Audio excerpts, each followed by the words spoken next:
My dad was a dentist, so I grew up with free dental care until he retired. Because it was free, he used less Novocaine when filling my cavities, which motivated me to brush my teeth 3 times a day. Being the son of a dentist gives you some insider knowledge of the industry. Back before smartphones and cell phones, all people had to do to pass the time in a dentist's waiting room was to read magazines. And all of the magazines were boring and old, because dentists could write off magazine subscriptions as a business expense. They subscribed to magazines they liked, like Golf Digest, National Review, and Walking. Walking! For sakes, Walking! There's actually a magazine called Walking! That explains why they were boring. The reason why they were old is because dentists read them first. Nowadays, magazines are practically extinct. They're yesterday's newspapers. Anyway, a lot of these prestigious publications originated in Chicago. Harper's Bazaar, Esquire, Ebony, and Playboy, which my dad would never subscribe to because it had suggestive jokes, stories, and pictures of naked ladies. Oh, won't somebody please think of the children? And the last patient a dentist wants to see is one who just read Playboy.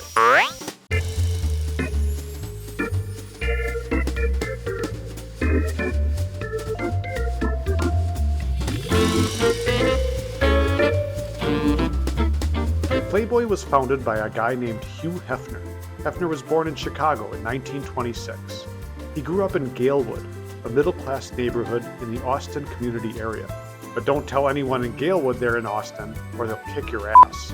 And the cops won't arrest them, because a lot of cops live in Galewood, and might sympathize with the ass kicker. Hefner went to Sayre Elementary School and Steinmetz High School.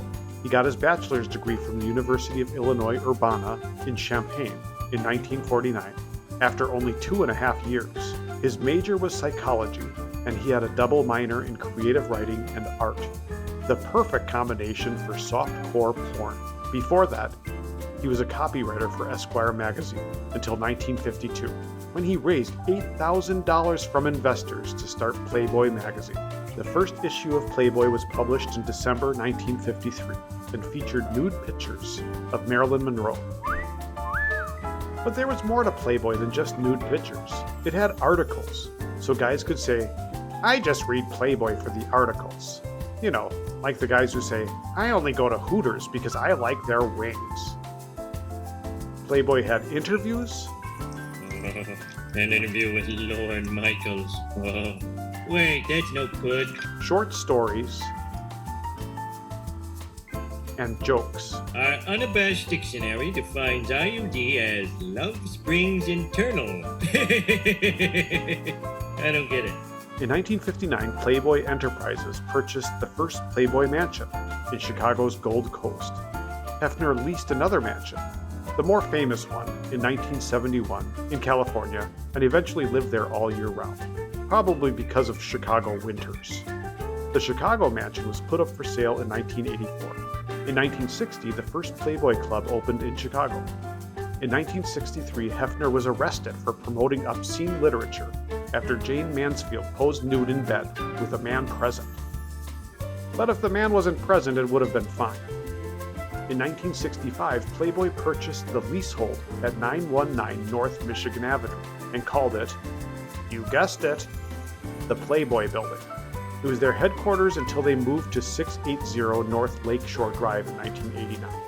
Now, the building on Michigan Avenue is known as the Palm Olive Building.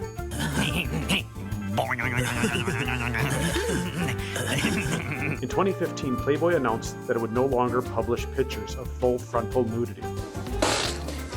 And 2 years later announced that dropping nudity was a mistake. Do you think so? I guess guys weren't just buying it to read the articles.